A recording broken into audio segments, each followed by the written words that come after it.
Good evening. Welcome to the September 7th, 6:30 p.m. City Council meeting. At this time, we will have the stand for the pledge and prayer by Councilman Loftus. I pledge allegiance to the flag of the United States of America and to the republic for which it stands, one nation, under God, indivisible, with liberty and justice for all. I'll smile. Heavenly Father, we come to you today, thanking you for all the blessings and everything you have done for us up to this time. And dear Father, we ask you to be with the council members tonight, that the decision we make will be in accordance with your favor and help our citizens to have a better life here in our city. Also, we thank you for all your kindness, which you have shown us, and we'll continue to ask you to be our guiding light as we go down life journey. Amen. Father, also we send special prayer up for the cities that are going through the flood and having hard times at this time. We pray you would be with the first responders and the citizens of these towns and help them to recover. We ask these things in our name, in Christ's name we pray. Amen. Amen. Amen. Thank you. Thank you. Thank you. At this time, we will have questions or comments from any citizens. And I see none, so we'll move on to the consent items, 5, 6, and 7. If there's any discussion, if not, we'll entertain a motion. I move to approve consent items 5, 6, and 7. Second. All in favor? And it passes. Item 8, I'm sorry, I'm off today. Yep, you're right. Huh? You're right. Okay. I don't know where I got confused, I'm sorry. Consider and take appropriate action on Resolution R-028-21 approving the fiscal year 2022 budget for Borger, Inc., the Borger Economic Development Corporation. Michelle, Ms. Gray, how are you? I'm great. How are you? Good evening, Honorable Mayor and council members. I'm glad to present this to you. Katie couldn't be with us tonight. She had another commitment that she had to go to. But I just want to present the fiscal year 2021-2022 budget. I know she provided in your packet a detailed information and memorandum with that budget. And there are just a few things that she asked me to point out about that. One is concerning personnel and administrative expenses. Together, they account for 25.8% of our total proposed budget for the 2021-22 fiscal year. Our goal is to keep those personnel and administrative expenses as low as possible so the majority of our funds can go towards business retention and growth. The remaining part of that budget, the 74.2% of funds, are allocated primarily to direct business incentives, to capital costs, including building renovations in downtown, and marketing and promotion, and then other expenses like the cost of Leading Edge, which is a valuable business consulting service that we offer to the community, people in the community. Another item that she wanted me to mention that you may have noticed under capital projects is how the board has allocated $200,000 in funds for the renovation of 507 North Main. That property was recently acquired from an out-of-state property owner, and so we want to renovate that. This renovation is a continuation of Borger Inc.'s investment into downtown revitalization, and it also is in line with the City of Borger's comprehensive plan and downtown revitalization plan. And lastly, on this part, it is important that she wanted me to acknowledge the fiscal year shows a budget surplus of approximately $50,750, and just that doesn't normally happen, but that these funds will be used to build back some of the reserves that we used for the renovation of our 6th and Main project during the fiscal year 2020-2021. The board could choose to revise the budget and allocate these funds to a specific budget category if the need arises as the year progresses, but then that would need to come before the city council approval at that time if they did. And so that's the things that she wanted me to point out. If you have any questions, Garrett and I will try to answer those for you. So when will y'all get to move in over there, or have y'all? Y'all haven't moved in? We haven't moved in Okay. yet. That's a good question. Well, it's- We would like to by the end of the month, but I don't know that that's going to Okay. happen. Okay. That was kind of a plan, but Right. I'm not sure. They've run into a few issues in joining the two buildings, but, I see. you know, I think right now that delay is probably beneficial with some of our utility work going on in the area. And, Yeah, yeah. And do you have, is there people that are gonna, because there's 3 rentals in the front, right? Yes. 3 rental properties that y'all redid those as well, right? Yes, and so the photography studio will stay there. Oh, okay. And then we have one of the locations leased out. Okay. That will take over immediately. Other one has not been finalized yet. Cool. That's great. You did a great job, Michelle. Thank you.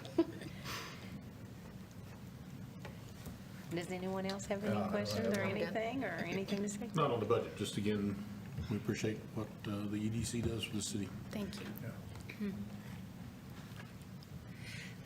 Okay, if there's none, then I'll entertain a motion. I move to approve Resolution R-02821, adopting the Borga Economic Development Corporation annual budget for the fiscal year beginning October the 1st, 2021, and ending on September the 30th, 2022. A second. And all in favor? And it passes. And then Michelle, I believe, is on number 9 as well. Receive and consider approval of Borger, Inc.'s annual plan of work for fiscal year 2022. Michelle? Thank you again. Katie also provided in your agenda packets detailed memorandum and information, the annual plan of work as well for 2021, 2022. But she asked me to explain how you will see some repeating themes throughout the plan of work and why you might see those. And an example we chose to use was housing, because our goal is to continually make progress. So you may notice housing has appeared each year, but with a different objective. And so like the first year, we worked to get the housing study performed and completed for our area. So to have that information to present to builders and developers. And then last year, we worked to bring home builders and developers into our area and to give them tours of Borger and to present that housing study to them. And now this year, our goal is to initiate construction of the housing developments. And with the recently acquired property the city and the EDC now own, we have an opportunity to offer location incentive or potential land grants and other appropriate incentives to interested and qualified developers and builders. And so you can see how one item may be listed each year, but it's progressive in the fulfillment of that project. And so along with the housing, there are other projects and goals that are listed. Of course, we want to work in conjunction with the city to make local site improvements, including helping with cleaning up the blighted properties. And then also, we plan to continue with our downtown revitalization and all those efforts, and then also continue to work diligently to attract new industry to the area. So all of these goals that are presented have been determined based on Borger, Inc.'s overall mission and vision statement in accordance with the City of Borger's comprehensive plan completed this year in 2021. So again, if you have questions pertaining to this, Garrett and I will try to answer those. I mean, I'm excited about the housing prospects for, maybe having some new housing. Well, and I will say between the city and the EDC, we're not leaving many stones Right. unturned. I mean, there's a lot of stones to turn over, and Right. we've turned a lot of them. Yeah. So it's, you know, what happens won't be, either way will be because of, we didn't try something. Right. But, and I know that they did ask, and, you know, our corporation is directly responsible for some of the blighted structures, so they put some money aside, and so if we'd increase asbestos abatement and tear down for commercial properties, you know, generally that's been one of our impediments on commercial properties is the asbestos abatement. So that definitely follows through with the comp plan and in the city's budget that we'll talk about later, so. Well, and did I notice in the budget that the throughways, I can't remember what that's called, the corridor, that there wasn't money put in that budget this year? I think it's not, they have a general line item for Oh, general okay. projects, so they're funding some projects specific, some programs specifically, and then they're funding some in the general line item depending on what may or may not come up. And so some of their programs have definitely been more Yeah, that, I didn't know. that one. popular and some haven't, so that's why I think that instead of earmarking and kind of, a specific earmarked line item, you know, requires a budget amendment Okay. to use someplace else, so by moving some of that more into the general product I see. line item, they can still fund that program through that general line item, or some other program that came up without having to amend the budget to That makes sense, transfer. because I noticed there was a couple of them that didn't have funding budgeted Yeah. in there, but their programs, but that's the reason, so that they can really, Right, they've moved a little Okay. bit more into the That general, makes sense. you know, the non-earmarked categories, and then some of it goes into, that and sounds Michelle talked good. about that, from what I understand from the board, some of the goal is that surplus, is if they have a project come up, I don't think anybody's opposed to using that budgeted Right. surplus to fund a project, but to leave it there to help build reserves if nothing particular comes up. makes sense. Okay, thank you. Sound right to you? Yes, thank you. Anyone else have anything? Thank you so much, Michelle. Okay, thank Thank you. you for giving us that report. And at this time, sorry. I'm so sorry. I'll entertain a motion. I move to approve the fiscal year 2022 plan of work for Borger, Inc., the Borger Economic Development Corporation. Second. All in favor?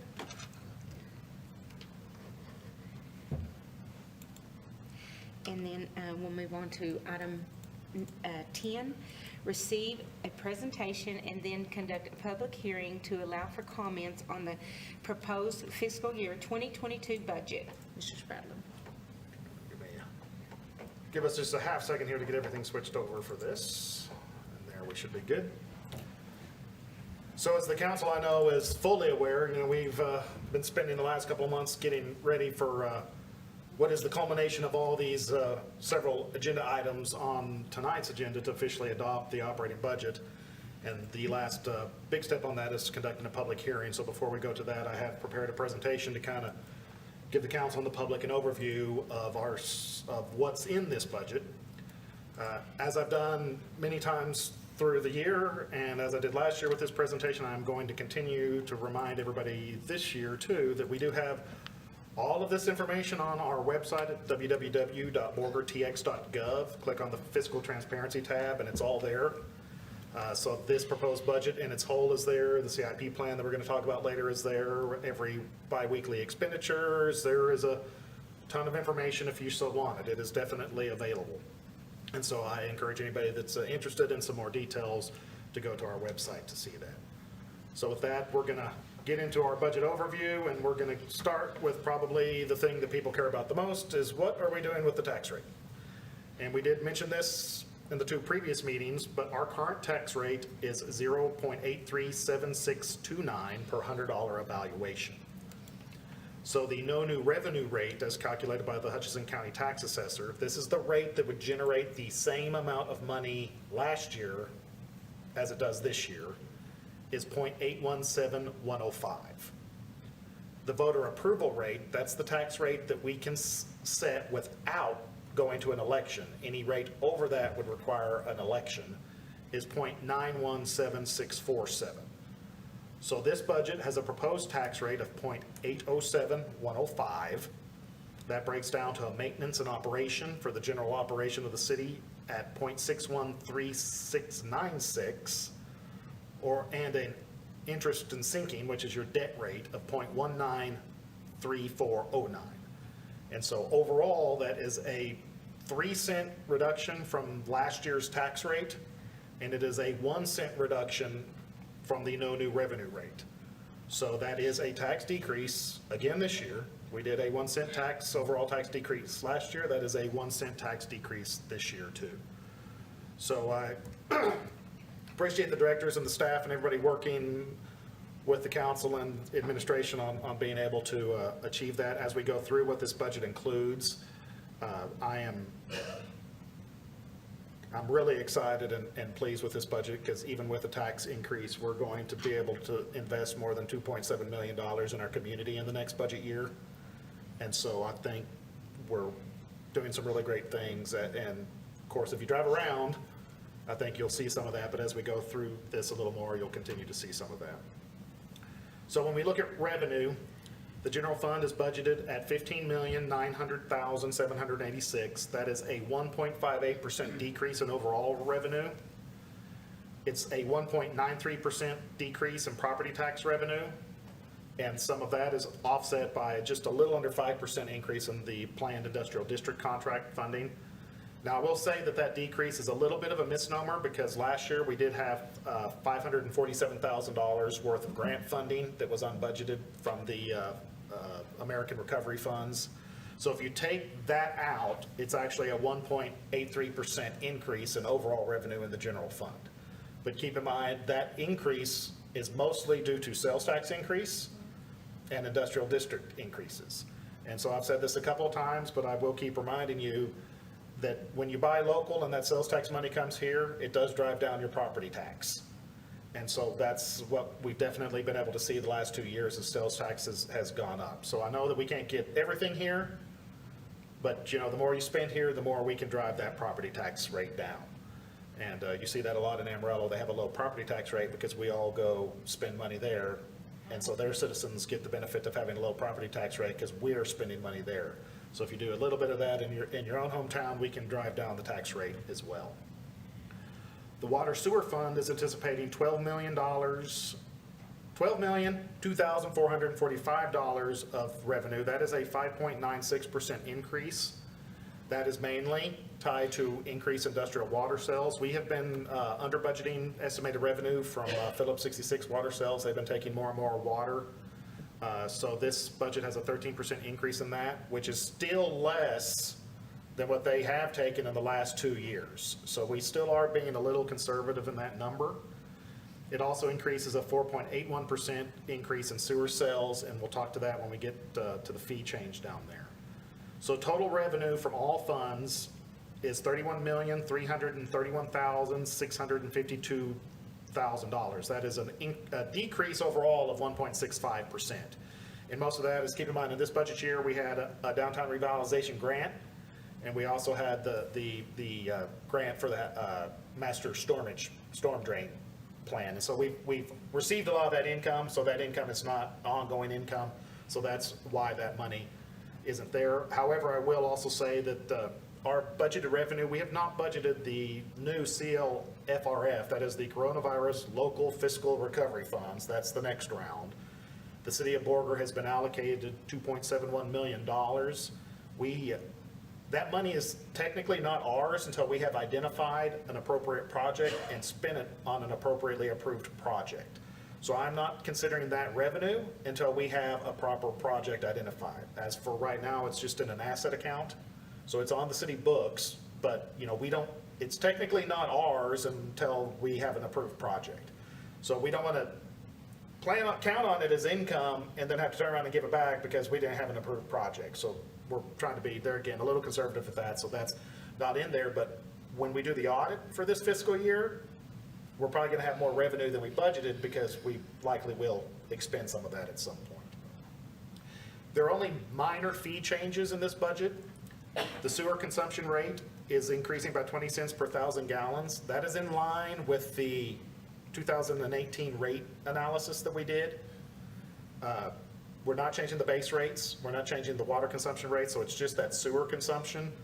And if you remember in 2018, we were trying to shift some of the money to the sewer rate because the sewer was being supported by the water sales. And so when we look at the distribution of the rates, we're trying to get to where each rate supports its particular set of operating cost. And so we didn't raise that last year. We were actually 2 years behind from where we should be. And so we're trying to raise that just a little bit this year like we talked about, so we don't have to come in and make such a huge jump at one point. So we're trying to keep that limited. And so that, for an average household, is about 60 cents a month. So it's not, you know, a huge increase, but it is kind of needed to help support that. We also increased the solid waste rates by 50 cents per month and per ton. That's mainly tied, you know, most of our garbage goes to Pampa, and our agreement with Pampa increases that rate by 50 cents each year. So we, last year with the pandemic and everything, we chose not to increase that, even though our rate at Pampa did. So we did eat a little bit of that cost last year. So this year, we're going up just the 50 cents. We're not trying to make up what we didn't do last year, but we've got to keep up with a little bit of that there again, so we don't have such a huge one-time impact to our citizens. Other than that, there are no other fee changes and a tax decrease. So I think overall, these revenues are supporting a lot of programs at a very conservative impact to our citizens.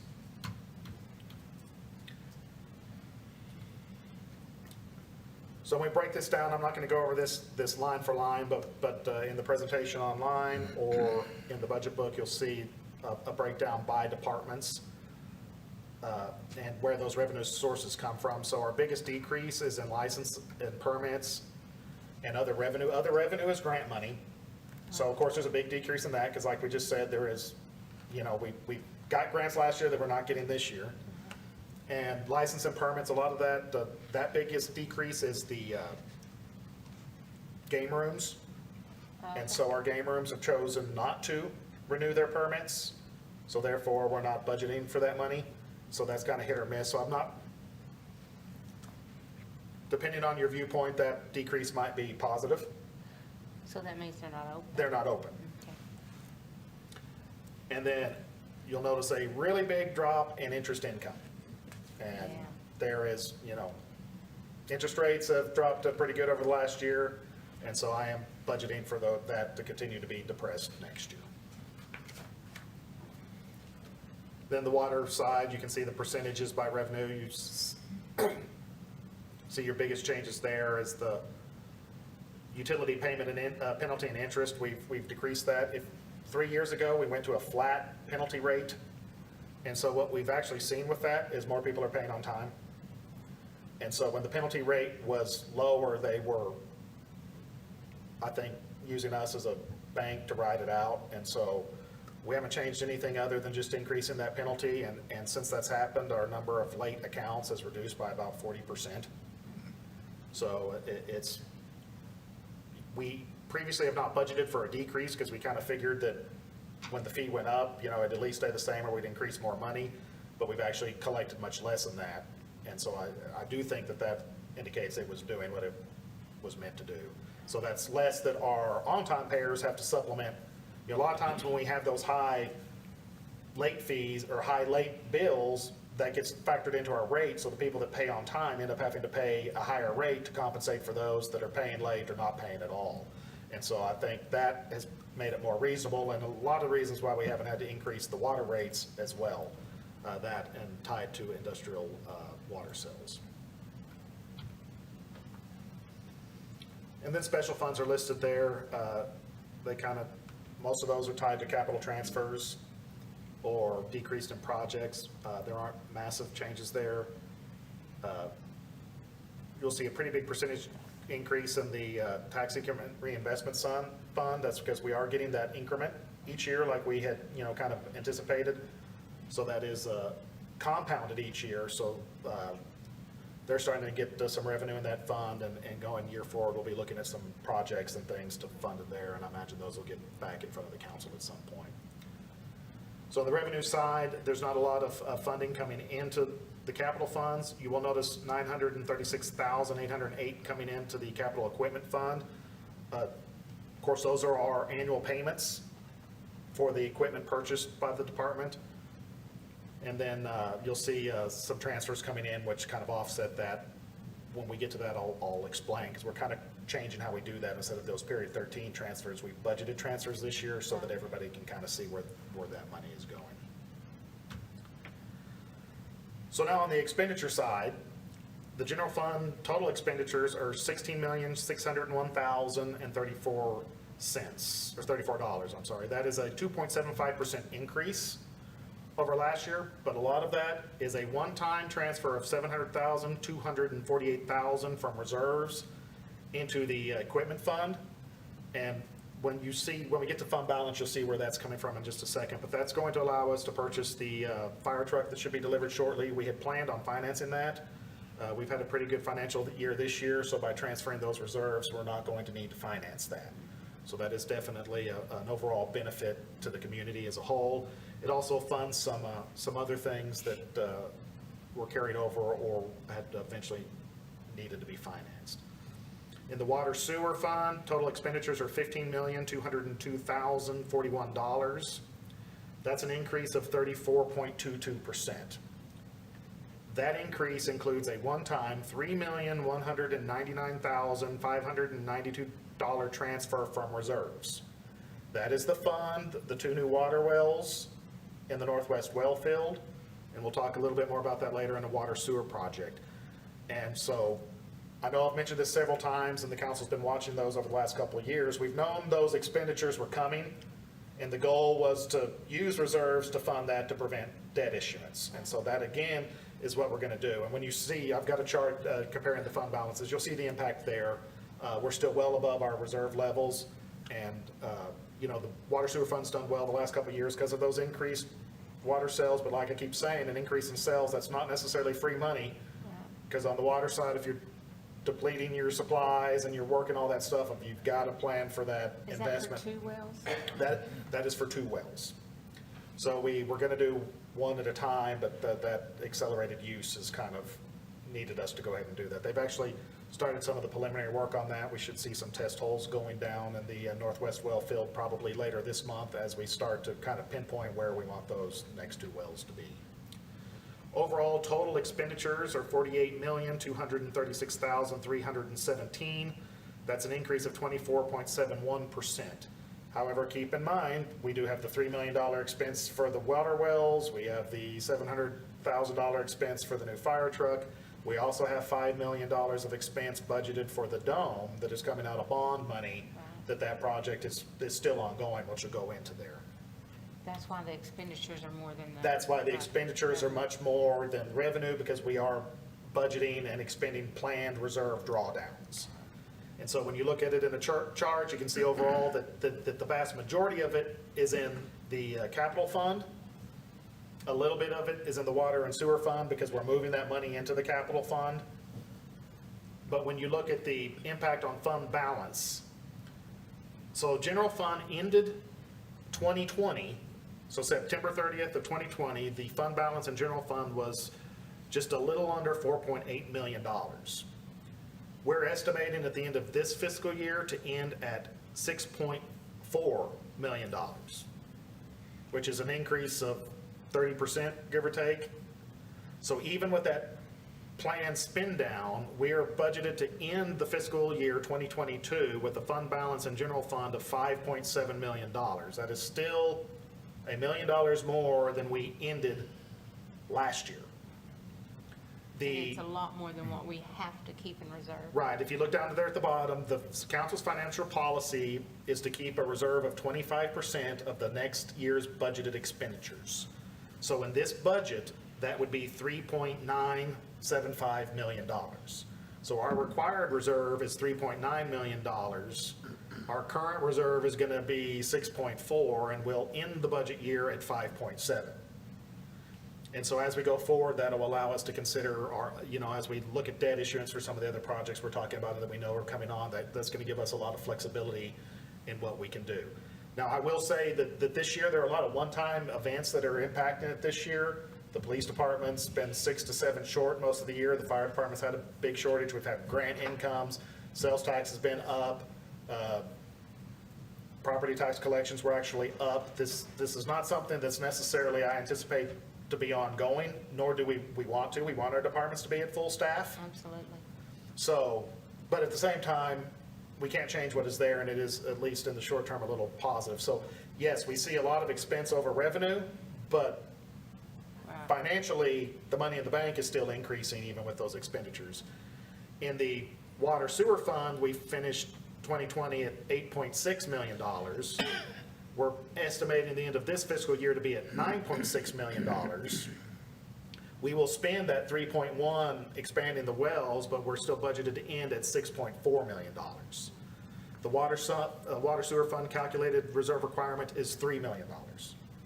So we're twice that, but like I said, we've still got, I mean, you know, we've got water rights that are probably gonna need to come up and be in our midterm looking. So, I mean, we've got a lot of things to figure out, but I just kind of wanted this consolidated view to show, yes, we've got expenditures over revenues, but the expenditures that are causing that are one-time expenditures. They're not ongoing expenditures. They're not something that we're not robbing the reserve to pay for police officers or firefighters or other city staff that we're gonna have to find a way to come up with every year from here on out. Right. We are spending them on one-time community investments and still ending up in the positive. So financially, even after this budget with all these investments, we're still in a pretty good spot.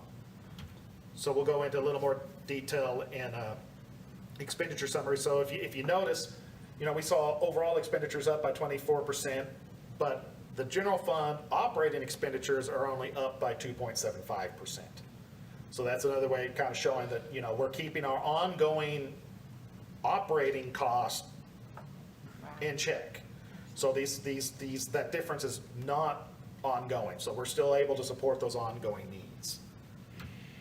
When you look at the water sewer fund, that percent is up by 34% on expenditures, but their revenue is up significantly. But you will see that that water reserve account is $300,000 up because we are buying, if you remember, we've got another backhoe coming up, and we kind of talked about that when we awarded the one backhoe. That's a $500,000 or a $100,000 expense, which the one backhoe we were afraid was going to fail, which is why we had ordered that other one a little while back. You know, it's still not here, but that backhoe did fail today, so they are down to one Really? backhoe. So we're working on that. And then you also see a little bit of an increase in utility billing, which is tied to some special projects that we'll go over here in a little bit. So most of those increases now you'll see are in the special project funds and the capital projects. The biggest increase is in the tourism fund.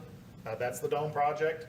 You know, we had a $1.2 million balance in the tourism fund that we had from the very beginning of the Dome project planned to spend down, which is part of that financing stack. So we were able to do that without increasing taxes, and it mainly being supported by our hotel occupancy tax and those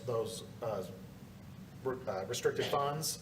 So that's the biggest change in the tourism fund, and that's worth about $1 million in the special fund.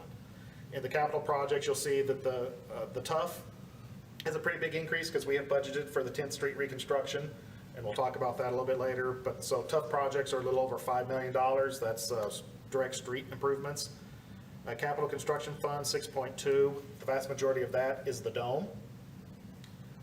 And because, you know, we're moving money into that fund to finish the Dome project. And then the capital equipment fund is $2.4 million. And of course, that's the one that got the transfer from the general fund for the fire truck.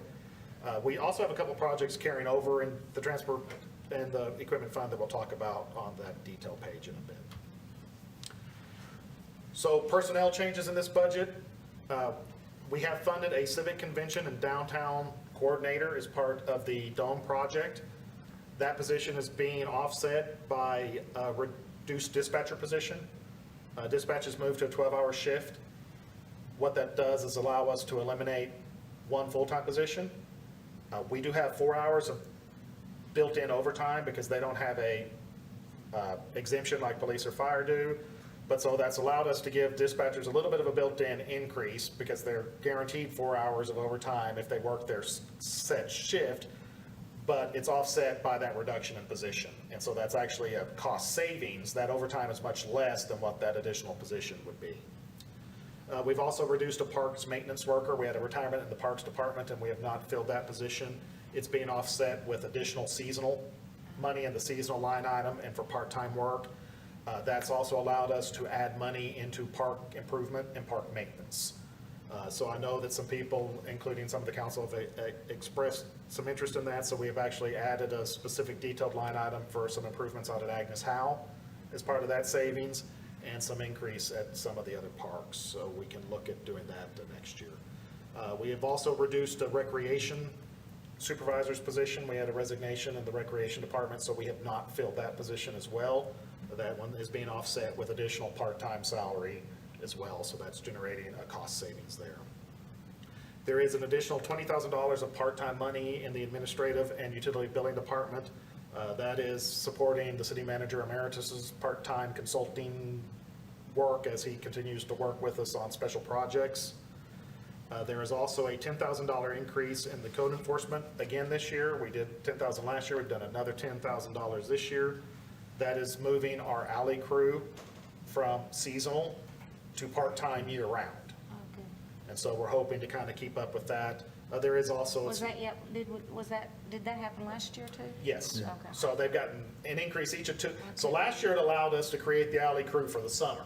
Okay. So this year, you know, and I've given you some numbers on how much stuff they've removed from the alleys this summer. Absolutely, yeah. So this will allow us, instead of seasonal employees, they'll still be part-time, but we'll be able to work them year-round. Year round, okay. And I think we can maybe hopefully get caught up on some of that stuff, especially in the winter when we're not having to deal with the weed growth and the vegetation and all of that stuff. They can focus more on the bulk debris and bulk trash. And then if we can get caught up on that during the winter, they'll be in a better position to spray and keep up with the alleys in the growing season. That's at least the goal. I mean, we've got to have citizen help in that. It's a, Right, absolutely. it's a big project. Yeah. But we are working to try to, that's been the feedback we've gotten from some of our surveys and some of the citizens on that. So we are trying to increase that. And then, of course, with the EDC's help, there is, this is not a personnel item, but, you know, I think I mentioned it later, but we have added money for the outside professional to help with the commercial building debatements. We have several that have been pending for a long time that we need to deal with. The apartments at Fifth and Weatherly, for one. There are some old apartments at Jefferson and McGee that face Dr. Goldston's office that are on that list. We've got several that we need to start figuring out how to address, so we were able to start putting some more there. So in the water and sewer fund, there are no personnel changes. The overall compensation program, so this budget includes a 9% salary increase for police and fire hourly personnel. So those are kind of the sworn officers. That's not the exempt officers, but that we're hoping that, you know, we have had pretty good chronic shortages in both of those departments. While we've been pretty good about consistent cost of living increases, some other cities have done single one-time increases outside of cost of living programs targeted, so we've started to fall behind. And so this is necessary to get those particular positions back competitive with the region. And I'm not talking Amarillo, I'm talking like behind Pampa and Perryton, Dumas and Dalhart. So this will get us caught back up and actually ahead again on those. It includes a 2.5% salary cost of living increase for exempt personnel. So those are directors and executive employees that are not subject to overtime. And it includes a 3% salary increase for everybody else, all of the other hourly employees. It continues to fund the step raises for those employees that have steps coming up for longevity and promotion opportunities. It includes a $15 per month per employee increase for the defined contribution for health insurance. We did get our health insurance quote last week. It went up 6%.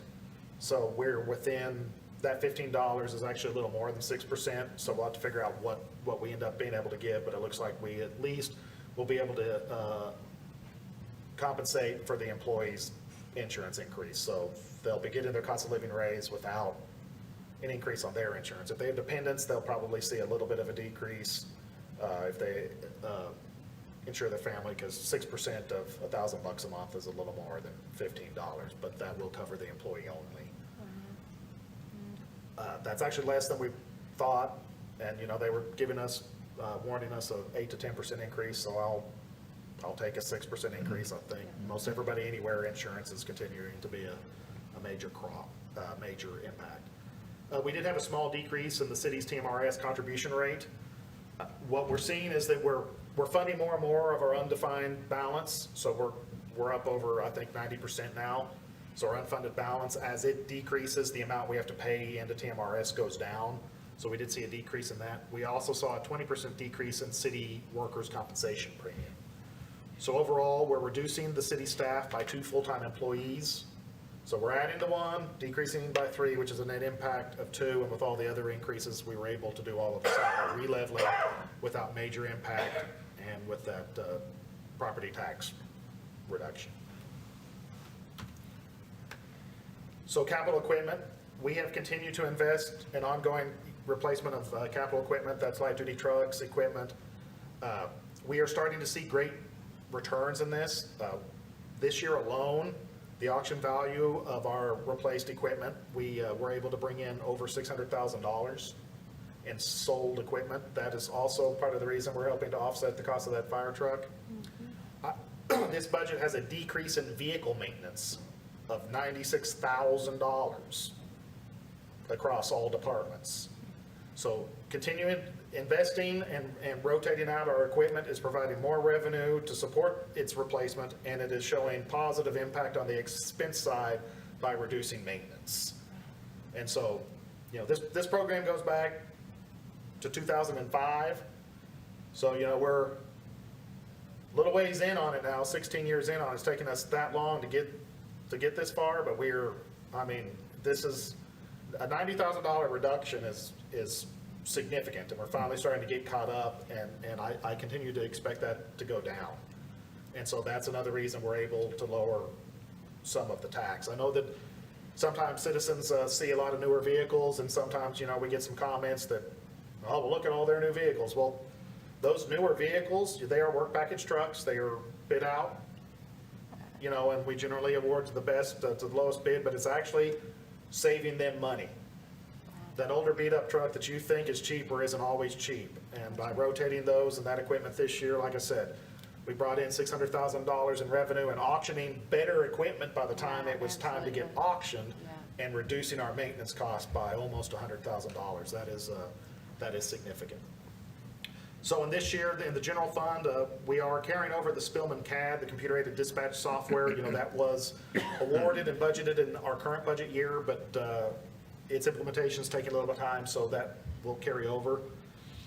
In the fire department, we're replacing a command vehicle, which is a fancy name for a pickup truck. And then, of course, we have the fire engine budgeted 100% in the equipment fund now, so no financing needed. That's a $720 some odd $1,000, so that's a big part there. Code enforcement, we have a half-ton truck. That's in blue because that's actually being funded out of the general fund, because we're getting rid of an older a truck that's going to be our test vehicle for how soon we want to trade and what we can maximize value out of. So the gray truck, or not the gray, the gold truck that you see driving around, that one we're actually going to auction off. We're anticipating the price difference in the new truck and that truck to be only $5,000. So we're just paying for that small amount on the general fund operating. Code enforcement is also getting a side dump trailer. This is to support that alley crew, so that it makes it easier for them. They load the trailer, they get to the transfer station, and it just dumps. And so they don't have to haul things off. And so, you know, we've just been using a flat trailer with a tailgate or something, or in the truck. So this will support those, and then a replacement of a zero-turn mower, which they use in the right-of-way. Plan development, we're continuing our Unified Land Development Ordinance. We're in the process of reviewing Module 2, so that's anticipated to be finished in June of this coming year, June 2022. Parks Department, we have budgeted a new skid steer with a ditcher. That's replacing a pretty old one. And of course, that's used quite frequently in maintenance of those irrigation systems in the parks. Zero-turn mower, which is a replacement vehicle. A utility vehicle, we're talking about like a John Deere Gator there. And, you know, those are used in our bigger parks, Agnes Howe, Huber, to handle the maintenance of those. And then 2 3/4-ton work trucks. Parks Department is probably the farthest behind in their daily work truck replacement, so that's why they're getting a few more. In the police department, again, we're carrying over the Spillman RMS, which was approved in the previous budget.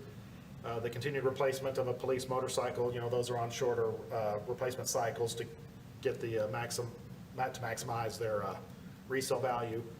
New citation writers, their electronic ticket writers are about 7 years old now, so they're starting to fail. I'm actually surprised they made it this long. So that was pretty good. An additional staff Tahoe and 3 equipped patrol vehicles. You might see them. Their vehicles from this year are going down the production line right now. Oh, yeah. And they are slated to ship this week to the dealer. If we get them here before October, we'll get them in, but Oh, that was from the last budget? Yeah. Or this year's budget? they got the worst of the COVID delays and the chip shortages, and, Wow. but like I said, I think that, Right. for those watching on Facebook, that's me knocking on wood. I hope that maybe we'll get them before October, but if not, we'll carry that money into this budget year. The Public Works Director has got a half-ton pickup slated. Recreation has a full-size SUV that is replacing a hand-me-down from the police department that was handed down 4 or 5 years ago that wasn't in great shape when it was handed down. And then they actually have 2 SUVs that we're replacing, but we're replacing one with a half-ton pickup truck. They do, and that'll come in handy again with the dome, so that if they have to move tables or bigger items between rental facilities or for maintenance items, they've requested to have access to a truck. Even hauling supplies to and from Amarillo, they haul things to parks for park rec, so I think there are some benefits to a truck. So they've asked for an SUV and a truck instead of 2 new SUVs. Solid waste. Again, you'll see in blue, we have 2 commercial side loaders that are carryover from this year. Well, we're getting 2 commercial side loaders, one is a carryover from this year. So they have the truck, right? It's supposed to be here this week. The chassis was supposed to be here this week, but we're looking at probably, that puts it at a late October delivery. No, I mean, the whole, Oh. they got a body on it, it's supposed to be here. This week? Well, they might not carry over then, but it's in the budget to carry over either way. That was one we weren't for sure about. We knew it was gonna be close, but that's the one that we had the issues with, that we had to award to a different vendor mid-year. But we also do have another one coming. Solid waste is one of the areas where we save the most in maintenance. I know those trucks are a lot, but that is definitely not an area where deferring replacement pays. In this current budget year, we have a boom arm and a hydraulic power, which is going to be a carryover. We have approved that in this year, but they've had some supply delays. I think that's going to be at least early October, I think, but it'll hit the next budget year. New for sure this year is a 3/4 ton work truck that's going to replace the transfer station supervisor vehicle. That's the one that goes and does all the generalized complaints and service calls. We're adding 2 16-foot trailers, and so those are the self-dump. So those are to help support that the self-help program that we started last year, where we'll go set those at your house and you can load all your bulk waste into them. So we're trying to expand the number of trailers we have for that program. When we get those in, we'll definitely start more public education for that. But there again, we're trying to partner with our community Right. to do that, and not us do it all, but make it a little easier for the residents too. So that way we'll come drop it. All you gotta do is come up with the labor to put it in there. We'll drop the trailer off and we'll haul it off. Because that is sometimes a big complaint is they don't have a vehicle big enough to haul it to the transfer station or to get it to the transfer station. So we're trying to remove some of those barriers. We are continuing with 100 new dumpster replacements, as we have for the last couple of years, to continue replacing our dumpsters. In the street department, we have a new pothole patcher. That's the hot mix machine, so it's specially designed because it's got the bay to keep the hot mix hot. It's got the auger and the chute to put it in the hole, and the roller and compactor as we continue to focus on some of those street repairs, and a new one-ton cabin chassis for the street department. And then the vehicle service center has a new half-ton truck in there as well. Almost all of these, other than the trailers, are replacements.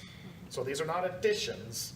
So other than the trailers, every one of these equipments will have something that gets auctioned off to offset the cost and to bring in that revenue and to keep our maintenance low. In the water sewer capital, so the water distribution has 1/2 of a dump truck, because water and wastewater will share it, so we're budgeting that dump truck out of both of them. Water distribution, we talked about the backhoe. They've got, it's blue because, we've ordered it, but it's not in yet, so it's gonna get carried over to next year. So I budgeted for that one that we've approved, but it's not here yet. And then I've also budgeted a new backhoe for wastewater, and both of those are paid for out of the operating fund. So those will just be cash purchases without any money back. The 2 Volvo backhoes that they are using right now, we did buy those both at the same time. You might see me coming back in a couple of years to try to get them on an offset rotation. We just don't have much of a choice right now. They were bought at the same time to begin with, so we're kind of having to play. But with what we're getting on auction prices, I think we can get an offset, try to get those offset, maybe look at one of them in 3 years instead of 5 to try to get that done. Water production has a 1.5-ton pickup truck, wastewater has a 1/2-ton pickup truck, and the utilities director has a 1/2-ton pickup truck. Like I said, none of this stuff is new. I mean, yes, we're getting new, but it is going to replace something that we already have. So we're not adding to the fleet, we're not adding any other vehicles, we're just replacing other equipment. Capital projects. So what is funded is the Central Fire Station driveway improvements. We've talked about that a little bit. The last bay, which is the Aerial Apparatus Bay, it's just asphalt. That apparatus is the heaviest apparatus, especially when you get it filled with water. So it's pushing and pulling the asphalt, so we need to take that asphalt out and replace it with concrete. So that is budgeted in there. The Dome Civic and Convention Center is budgeted. $6.6 million is included in fiscal 2022. That breaks down into $512,000 of the remaining bond proceeds from the venue bond, $500,000 in tourism funds, and then $5.6 million from the remaining CO, the 2021 series CO. The master drainage plan is carrying over about $190,000 in expenses. Remember, that is 75% grant funding, so 75% of that we will receive grant income to offset. We have, it's not in the budget, but it's in the capital improvement plan.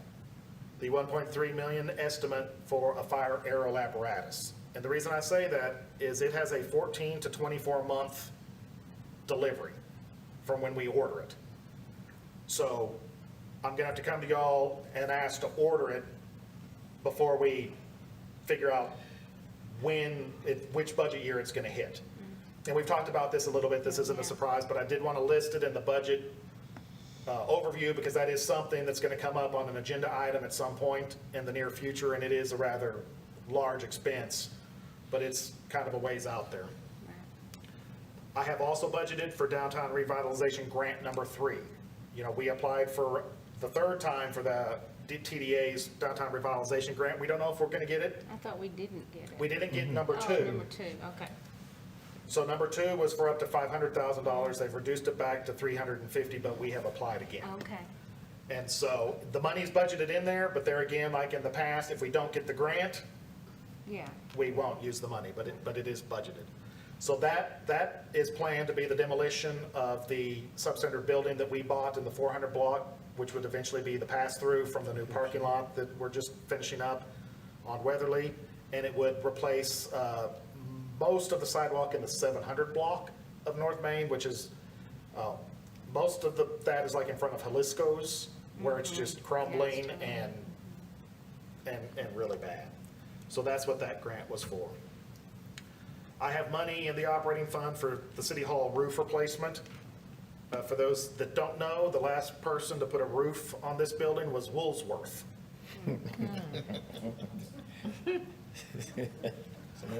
Yeah, so, I think we've punted that just about as long as we can. Yeah. I'm sure there's probably a Woolsworth somewhere, but it's not anywhere around here, so that's been a long time. We do have money in the water sewer for the Main Street wastewater collection improvements. That's $769,000, which will replace the 8-inch concrete sewer line on the east side of Main from 4th to 2nd Street. So that continues what we've been doing.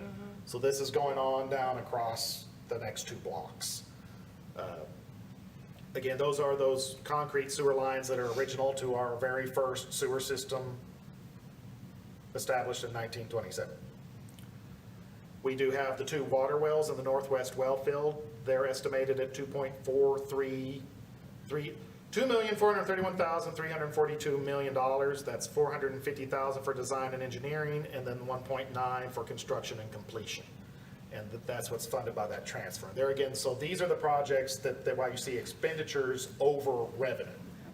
But again, most of these are those one-time expenses. They're not something we're going to come and ask for every single year. We're continuing with the TUF, the Transportation User Fund. So next year, we've talked, 10th Street's reconstruction is in the budget next year. So that is likely, we've talked about a debt issuance sometime in early 2023.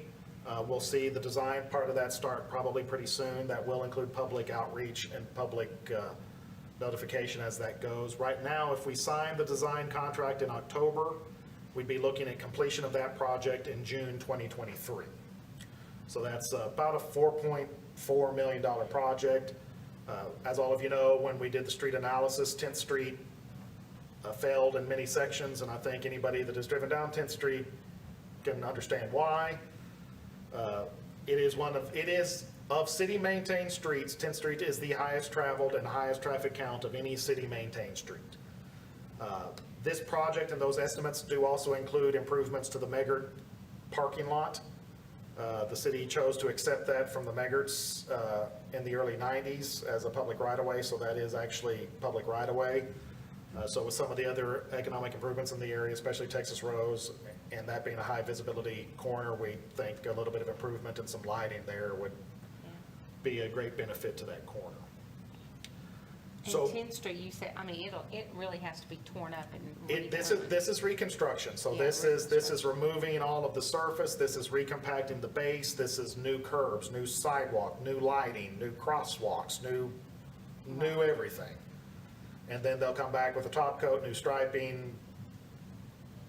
You know, it's a big project, but I think it's greatly needed, and I think it's going to visually drastically improve one of our highest traveled corridors and one of the corridors that even most visitors see. And as we go through Main Street revitalization, you know, we're trying to plan that design to tie into what is probably coming in a phase after that for Main Street. Our chip seal will continue. I know that some people don't necessarily like chip seal, and it is a bit of an inconvenience, but once it's done, you know, we do get a much better street and much more life out of that street at a reasonable cost. We can, to mill and overlay, which is I think probably what all of us would prefer, you know, nice new hot mix black asphalt, but that is about 10 times the cost of seal coating. So it's just, you know, it's not feasible for a street that isn't failing. Right. But the coated chip that we use this year does adhere better and will reduce some of the chip issues. We did have a little bit of overlay on Grand Street this year that I know caused some problems, but we're getting better with that as we go forward. But next year, we're looking at, in street projects, we've got a drainage project at Loma Linda there in the alley. That'll continue down into the Lakeview area. That pathway there is the drainage way for half of the Buena Vista addition. And so it all drains from two sides to there to go down Lakeview, to go into the pond, to go out the pond, down into the creek, through the golf course. So that's why we see a lot of wear. So that's a little bit of a higher price tag. You see $80,000 for that, but we're gonna, you know, that's gotta be concrete. I can't put more asphalt down just to get eroded by all that water. But that's in next year's budget. So is chip seal for Garrett Street, Evergreen Street, Wilson Street, College Street, and Broadmoor Street. We are going to continue curb and gutter improvement next year at Warwick, Sarasota, at that intersection. So that's another drainage way that we're seeing a lot of erosion of the roadway because of that. So we're going to go in and expand the concrete at the intersections to help channel the water. We will be adding curb along Sterling Street south of 10th. We've done that this year. You saw that on Bryan Street where we didn't have curb, and you're starting to see some of that on Coble Street right now. So the curb helps protect the roadway by giving water a defined path and protecting those edges. And personally, I think it makes the street look, I've been amazed at how much better those streets look like where we've replaced the curb. So Sterling's gonna get some curb, and we're also gonna start adding curb down Gardner Street on the east side. You know, it's open to the ravine there, and by not directing it, it's eroding the roadway. You know, it's washing out underneath the roadway, so we've got to start getting a barrier there, so that when we do go and do those roadway improvements, we're, you know, maintaining the road. There is some equipment purchases next year that we talked about, an oil spreading trailer to help us do smaller sections of our own seal coating, and the chip spreader attachment that will go on the back of our dump trucks, which will allow us to do some of our own smaller projects. I still think we'll probably partner with the county on some bigger projects if available, but this will give us some of our own abilities in some of the off seasons. So that's what's coming ahead next year for the TUF. There are 2 new city programs in this Gary, budget. Can I ask you a Yep. question on this? And this is maybe a little off the subject, but can you kind of explain why we can't, you know, like, for instance, the street behind Bennigan's, you know, that has a lot of people, you know, a lot of problems and stuff, but isn't it, I was thinking that it had to do with because when the developers actually did that, they didn't, well, you maybe. Street extension- Because I know I've been asked about that street Right. many times. Street extension is normally the responsibility of the developer that's extending the development. Okay. Now, how that street didn't get, you know, improved, or how the city didn't authorize its pavement when the subdivision went in, you know, that's way before me, so I can't Absolutely, speak to yeah. that.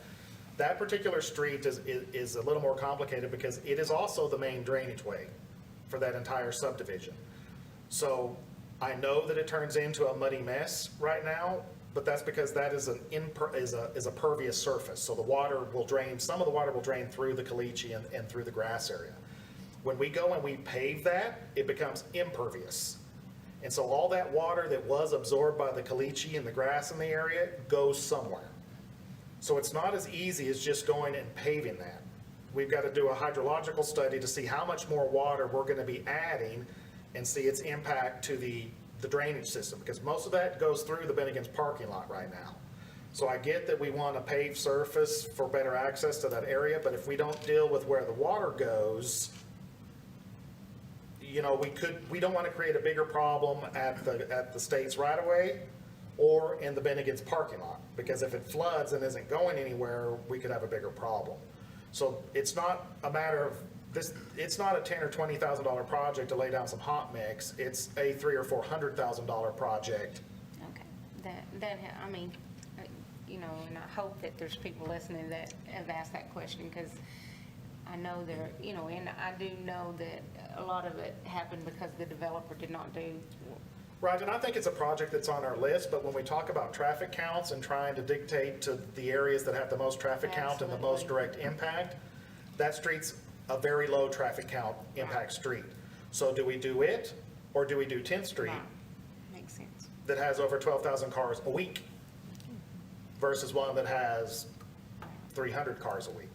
And so it's definitely on our radar, and I think we want to do something with that at some point, but we've got to get down our priority list. Absolutely, okay. Just like the equipment fund, you know, we're finally seeing progress 16 years in. Right. The TUF is probably going to be kind of similar to that. You know, it's not something that in 2 budget cycles we can start correcting our problems, but we can start whittling them down. And with the street assessment and council's feedback, you know, we have tried to identify streets that we can objectively prioritize based on condition and traffic count. And so why the Hemlock behind Bennigan's definitely has the condition, because it's not improved at all, it doesn't have the traffic count. Right. And when we start talking about extending unpaved streets, we have to have the discussion of, should we not, maybe we need to extend and improve Hackberry first, because it's got more traffic count connecting to the school area than Bennigan's does. So those are just some more discussions that we have to have as we prioritize Well, and I go mean, through there. I think it's good to, you know, that Yeah. it's not an easy fix is really what I was wanting you to Yeah. get to. It's not, it's very high dollar fix. Yeah. Thank you. So this budget also does have funding for 2 new city programs. I will preface this by saying these programs are anticipated to be operated by a local nonprofit that we will enter into an interlocal agreement with in the future, which will define the specifics of these. but this is the first step in these programs to get them into the budget. The first one is a senior property assistance program. This is in direct response to the comp plan and its goals of stabilizing neighborhoods. So this program will likely support maintenance to needy senior citizens to keep their homes and neighborhood stability. I see this funding paint, roofs, certain things like that. There will be eligibility requirements. You know, there'll be income checks and eligibility, and that will all be worked out at a later time. Like I said, I've initially had very initial discussions with Hutch Cares, but likely we will fund this through Hutch Cares. It ties in with a lot of their existing programs, and this will be another funding source. So there's still a lot to come with this, but the money's there so that once we get those worked out, we can start funding it. You know, I want them to give up the council an annual report for, you know, what the project is paid for, what it did, who it helped, how many people it helped, after we decide what those criterias be. And with the comp plan desires, this, I plan on this to be physical improvements, not, you know, not, I think Hutch Care's existing funding should continue to fund ramps and things like this. We're trying to maintain the integrity of the neighborhood. So I'm looking for improvements likely to the house. Like I said, roof, soffit repairs, siding repairs, you know, Trim, things like that, yeah. trim, paint, Absolutely. you know, things that benefit the structure. I think it could even be on the inside that aren't visible, electrical improvements, you know. All of those are things that continue that, A, they help the senior citizen right now, but they also help the house going forward for the next owner as well.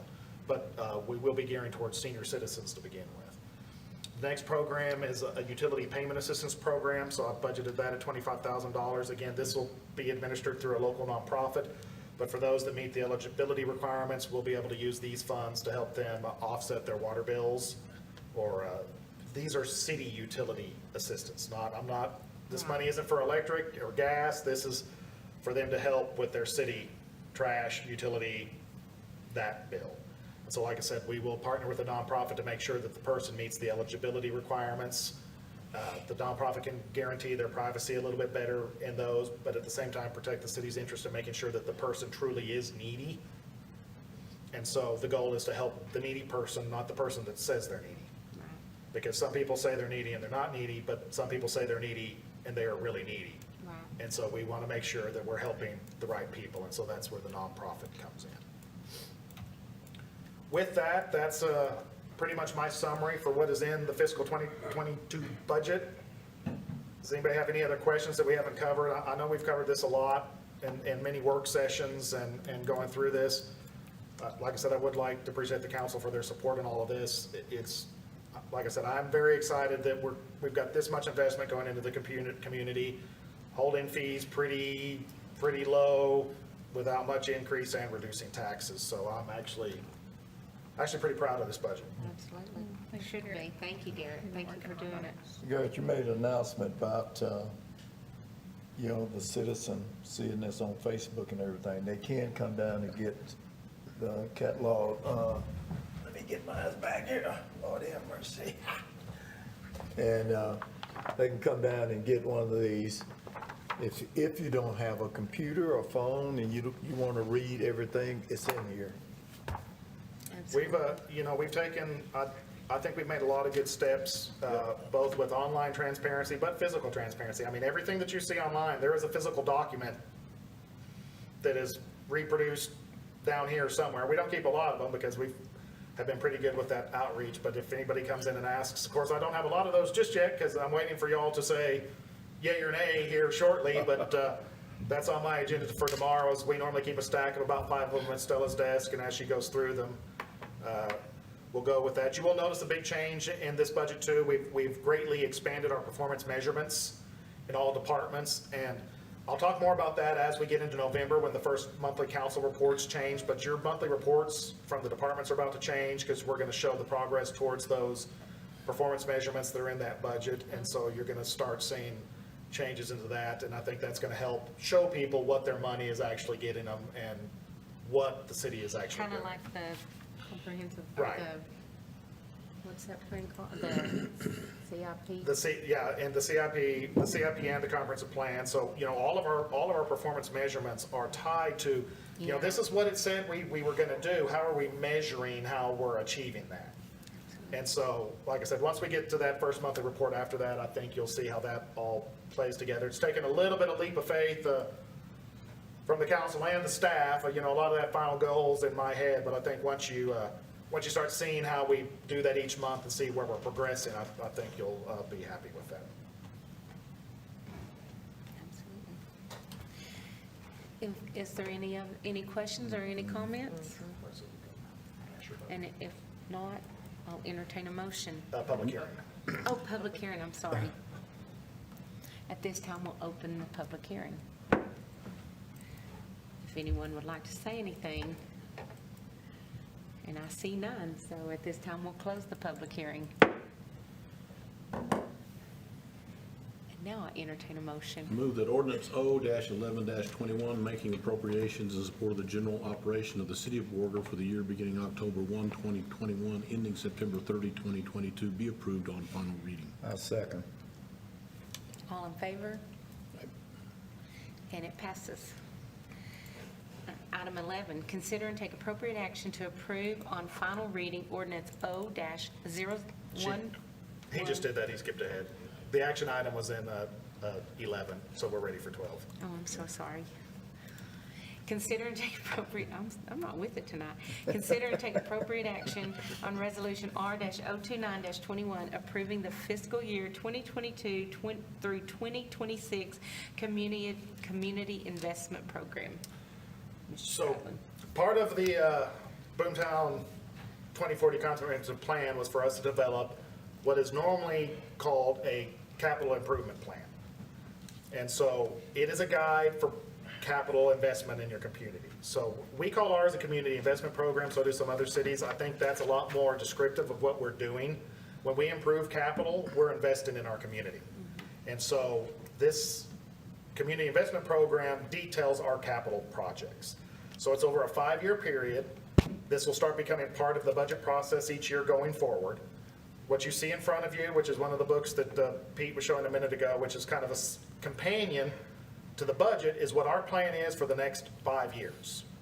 Year 1 is in the budget, and things that are in that plan in year 1 have been budgeted for. Year 2 through 5 are guides. They're what we're planning on doing and how we're planning on funding. Of course, none of that is set in stone because they haven't been appropriated, because we appropriate once a year for 1 year. Right. But it gives an idea of what we need and where we're going. So then each year, as part of the budget, so like next year, what is in 2023, we'll move and try to budget or adopt the budget based on what we can, and we'll move. If we can't afford some things, that might get pushed off for another year. If we can move more, something might get in. Priorities might change, and then we'll add another 5th year. So next year, when we approve the 2023 budget, we'll approve a CIP for 2023 through 2027. This is also on the website. We're about to have a embedded link to that too, but it's got a map on the back. It sees where we're all investing money. And from an equity standpoint, you can see from this, we're investing money in all parts of town. Yeah. And so I think that map shows a lot for this. The plan overall has $7.7 million worth of capital replacement through the equipment fund over that 5-year period, $21 million worth of capital improvements. Of that, we've identified funding for $17.4 million, which means we've got $4.2 million of things we want to do, but we haven't funded yet.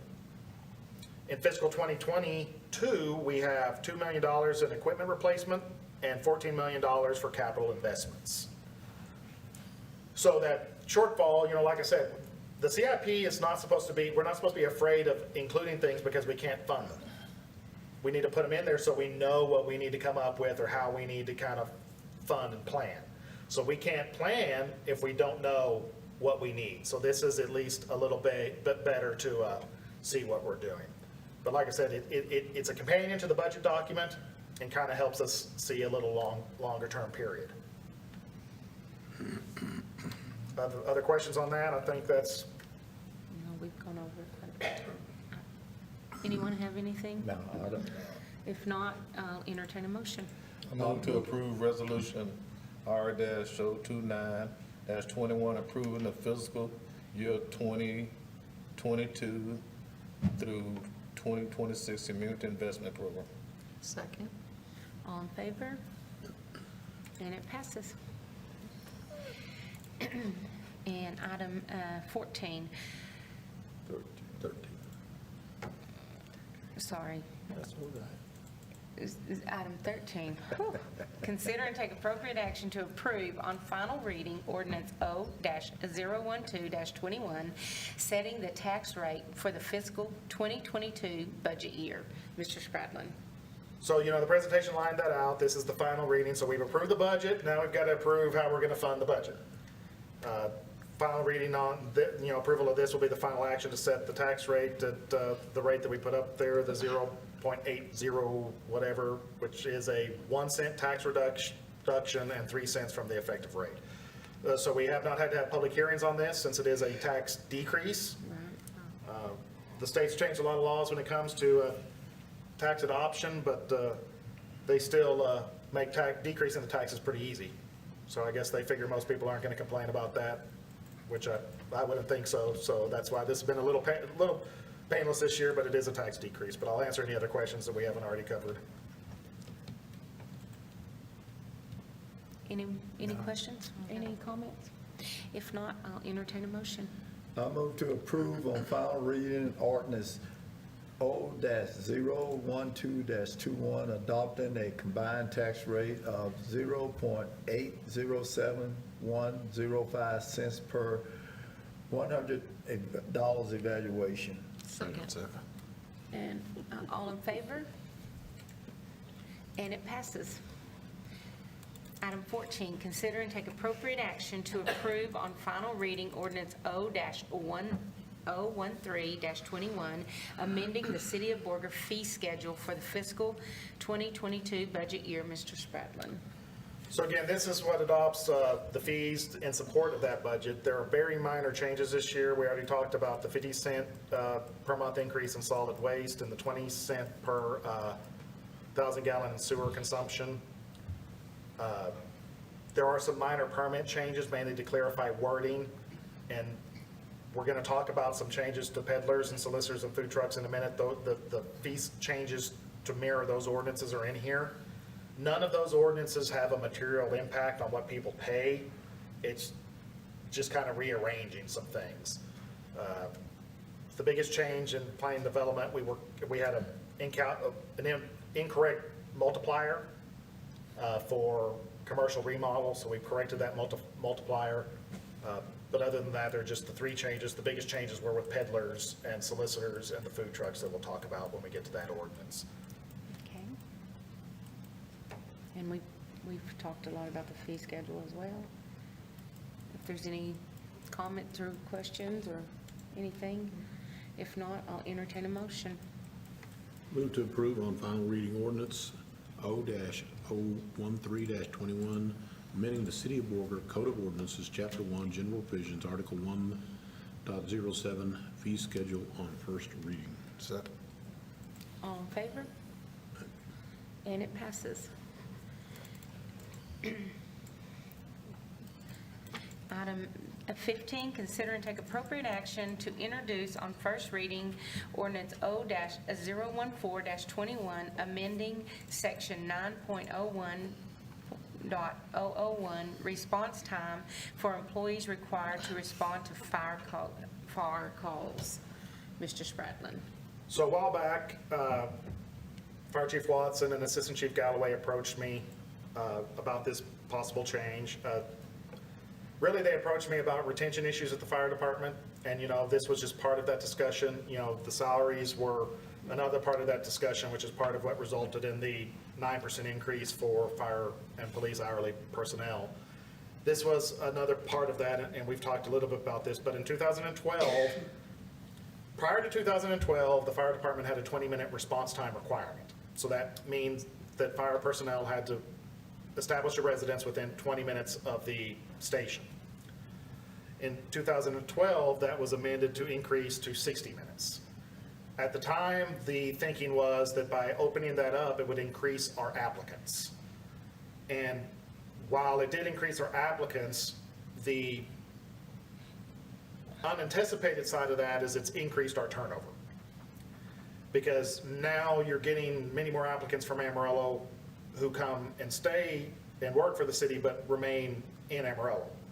So when AFD hires, it's much easier for them to apply and get hired in Amarillo. And so we're seeing, while we're getting more applicants, they're turning over more. The bigger problem at the fire department is there are not that many paid fire departments in the Panhandle. There's like, I think 5. And Amarillo hires normally once a year.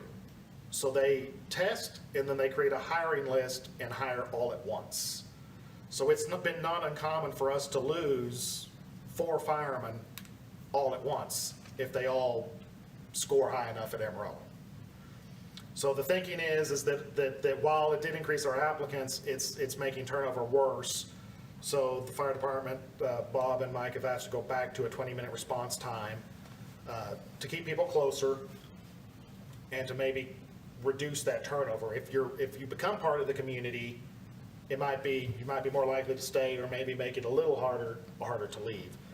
I do think that this supports our, we are moving towards the recruit program at the fire department like we have at the police department. They are required to reside within Hutchinson County, the recruits are. So this supports that.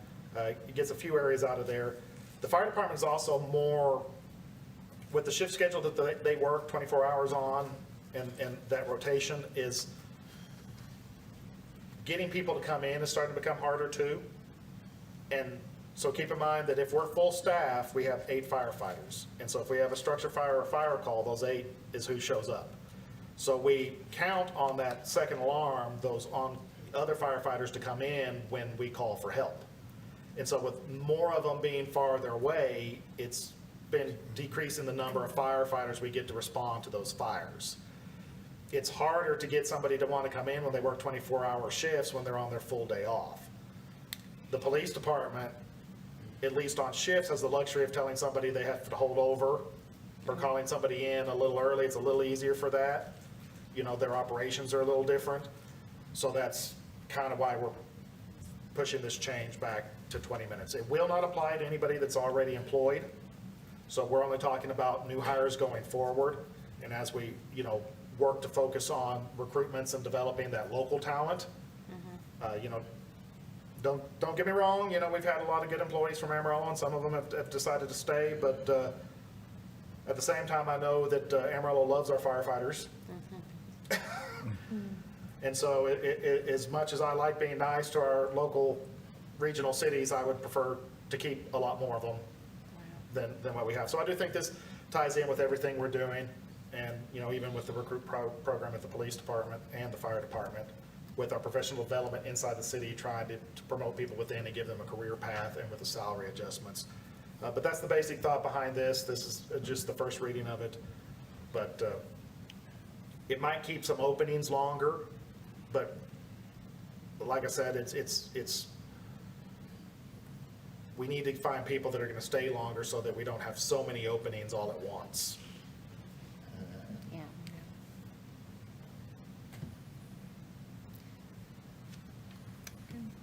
Any comments or questions or anything? If not, I'll entertain a motion. I move to introduce on first reading ordinance O-014-21, amending section 9.01-001, setting a 20-minute response time for fire personnel. Second. All in favor? And it passes. Item 16, consider and take appropriate action to introduce on first reading ordinance O-015-21, amending section 4.05.002, location, article 4.05, oil gas disposal or injection wells to prohibit drilling in public parks. So most of this is related to the next item, but, we recently finished our Parks, Trails, and Recreation Master Plan with the goal of applying for grants to support our park projects. we're in the process of applying for a grant with the Texas Parks and Wildlife Department. One of their requirements is to prohibit drilling in parks. We do have regulations on drilling, but it does not prohibit drilling in parks. Now, we would likely never issue a permit to drill in a park the way that it's written, but it didn't have the exact verbiage. So all this ordinance does is in that article of location where it says things are prohibited, you can't drill within proximity to churches and schools and things like that, we are also adding not in public parks. Okay. That is the only change this ordinance does, and gives us that ordinance to give to Texas Parks and Wildlife to support our grant application. Other than that, I think it's pretty straightforward, but I'll answer any other questions. Perfect. If not, then we'll entertain a motion. Move to introduce on first reading ordinance O-015-21, amending section 4.05.002, location. Article 4.05, oil, gas disposal, or injection wells to prohibit drilling in public parks. Second. All in favor?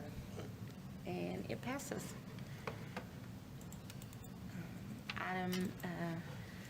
Item 17, consider and take appropriate action on Resolution R-030-21, authorizing the city's submission to the Texas Park and Wildlife Department Local Park Grant Program.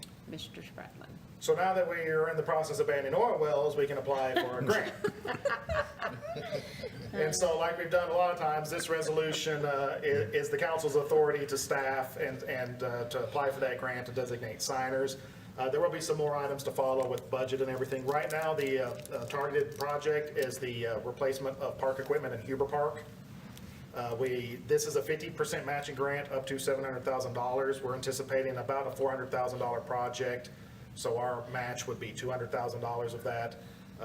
If it does happen, we'd be looking to pay that out of some of our surplus reserves, which I think now you see that we've got some pretty good reserves, and this would be a good project for that. Like I said, the project would include the entirety of the big play area, and it's already got the concrete barrier, so it would be a pour-in-place safety surface like we have put at Keeler Park now, and we put at Buena Vista Park, and it would be an inclusive play set. So that means that we would add some ADA accessible features and areas in conjunction with the other areas so that it would be all-inclusive for children of all needs. And so I think this would be a great project. It is in our CIP plan. You know, we were looking at funding this replacement probably next year anyway. But of course, you know, council has directed staff to apply for any grants we can find and try to get as much of that other money as we can. And so that's hopefully our goal here. We have not had a TPWD grant in a long, long time, so I'm hoping that we'll get some credits there. And of course, we do get extra bonus points for the parks plan that we just adopted last year, which was one of the big reasons for doing that. So we hope that this will pay off. But I'll answer any other questions. The resolution itself is pretty similar to what you've seen for our downtown grants and our CDBG grants and Do we all of get those things. points for not receiving a grant? Yes. Oh, okay. That's part of the reasons we didn't get the downtown grant number 2, because we Oh, had 'cause we had gotten a grant the previous year. I see. Any questions or comments? If not, we'll entertain a motion. I move to approve resolution R-030-21, authorizing the city's submission of the Texas Park and Wildlife Department Local Park Grant Program. Second. All in favor? And it passes. Item 18, consider and take appropriate action to introduce on first reading ordinance O-016-21, amending Article 4.06, peddlers and solicitors, and adding Article 4.07, mobile food units. Mr. Spratling. So we've talked about this a little bit over time too, and there's kind of two driving forces behind this. One is, especially through the pandemic, we started seeing more food trucks coming to town, and technically, in our current ordinance, they are considered under the peddlers and solicitors, but they don't really kind of fit those regulations because they're kind of a unique thing. So that kind of identified the need to maybe separate those out and kind of define that process. And then when it came to the existing peddlers and solicitors, it was quite administratively burdensome. There were 20 different permit types with different lengths and different times. So keeping track of who had which, was it a master permit? Was it an individual permit? Was it a 15-day permit, 30-day permit, 90-day permit, 180-day permit? Was it an itinerant merchant permit? It was administratively not very practical. So what this ordinance does is, one, is it does not change any of the requirements on peddlers or solicitors or the regulations. They still can't, they still have the hours restrictions, I mean, all of that has changed. But what it does is it takes all those different permits and makes one permit. A single 30-day permit. If you want it more than 30 days, you renew it and you get another one in the next 30 days, regardless of whether you're a peddler, a solicitor, a hawker, an itinerant merchant, a master, an individual, it doesn't matter. Any of those works, you just need one permit and it's good for 30 days, and after 30 days, you get another one. So we've reduced the price of the permit to, kind of, so if you need a permit all year long, it's actually going to be a little more than what you were paying, but if you only need a permit for 2 months, it's gonna be cheaper than what you were paying.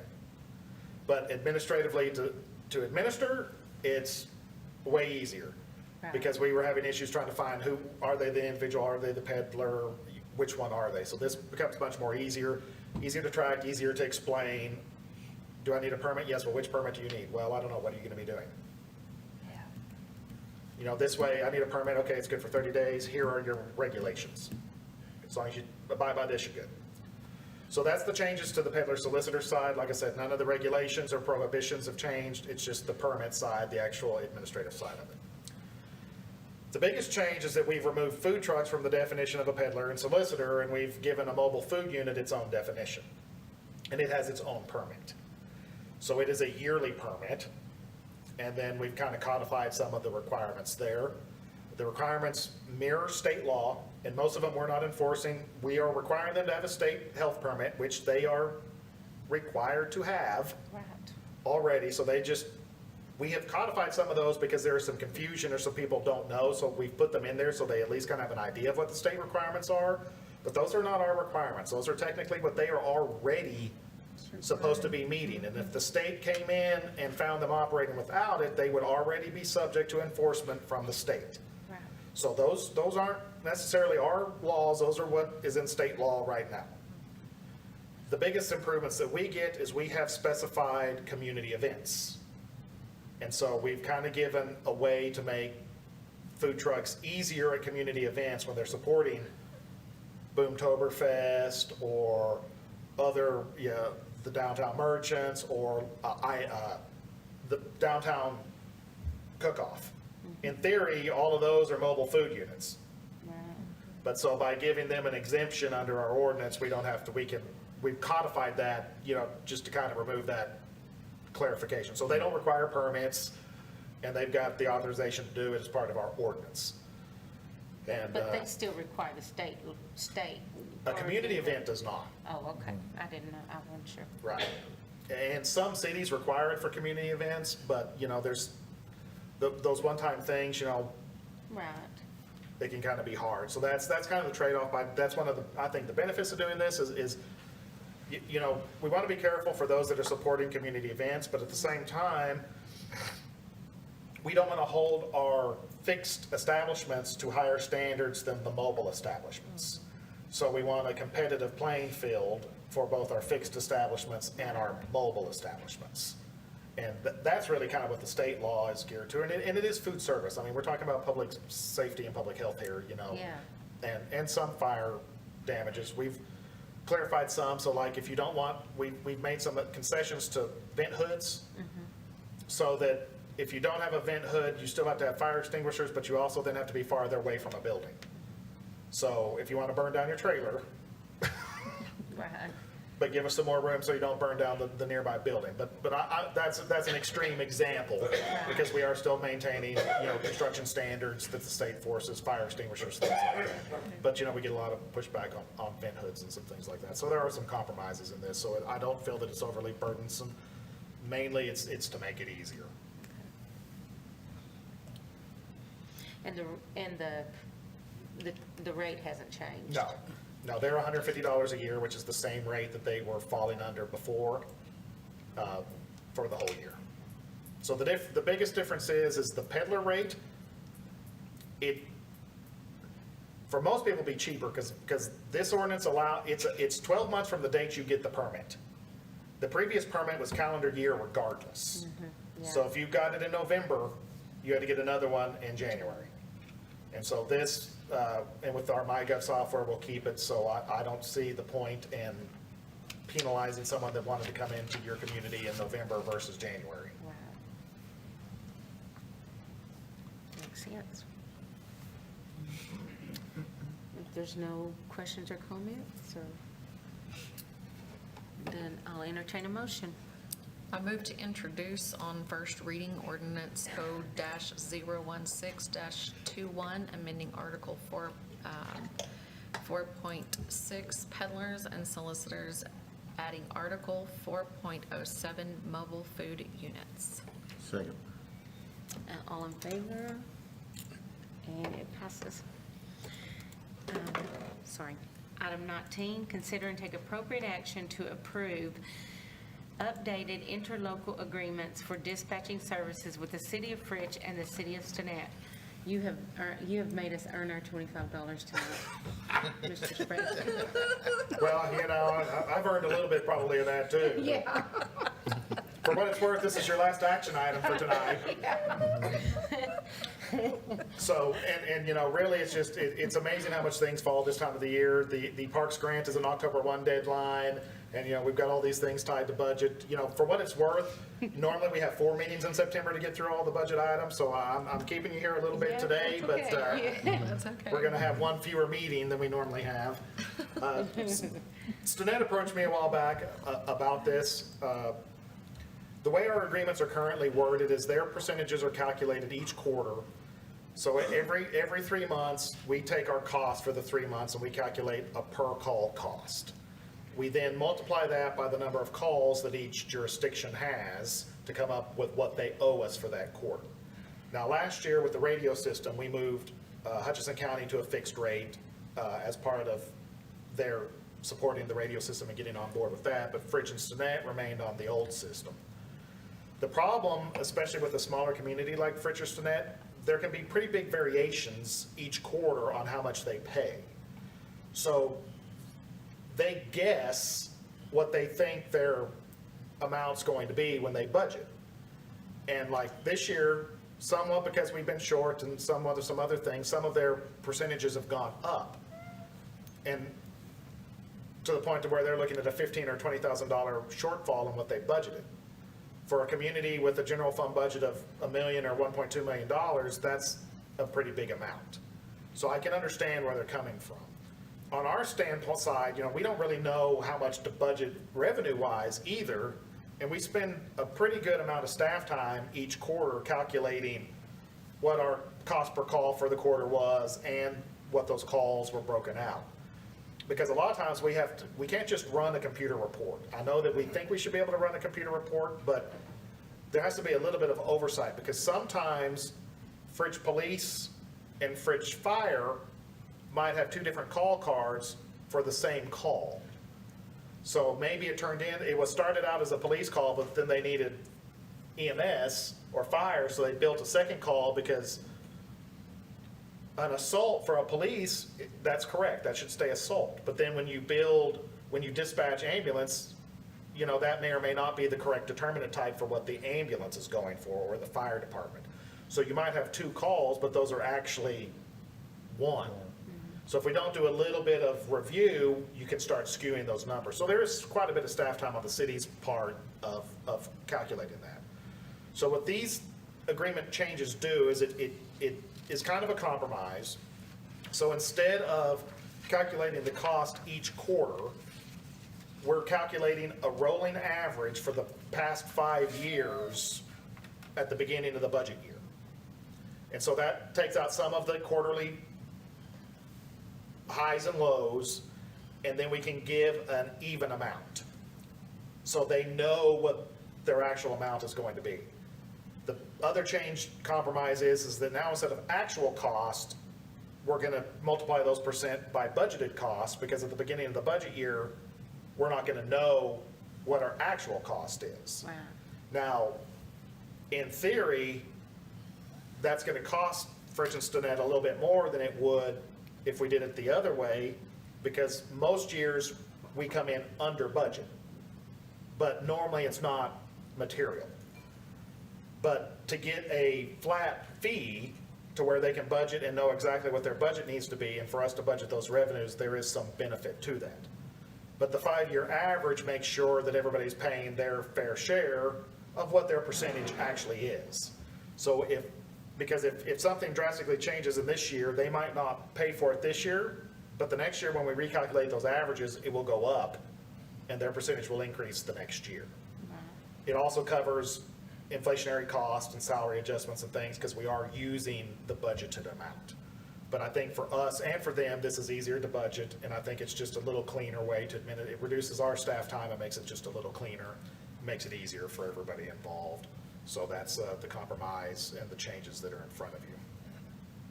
Okay. And you don't know if they've accepted this No, agreement? I've sent it to them, I've gone ahead and put it on for you, so that if their councils approve it, we can get it.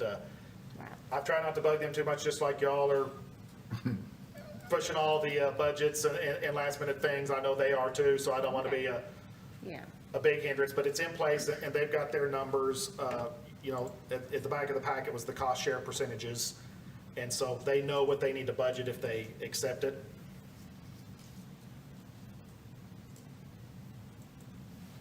Okay. Any questions or comments or anything? And if not, I'll entertain a motion. I move to approve the interlocking agreement for dispatch and service with the city of Fritch and the city of Stinnett as submitted. Second. All in favor? And it passes. And finally, item 20, consider and take appropriate action to adjourn. I make a motion we adjourn. I second it. No, nobody second. I second. All in favor? The thing is we've gone through that stuff probably 2 months now. It was good. Well, like I've told y'all, I never want you to say you didn't know. That's right. Absolutely. Absolutely. Thank you, Michelle. Thank you, brother. Anytime. Maybe I'll just keep these right here for you.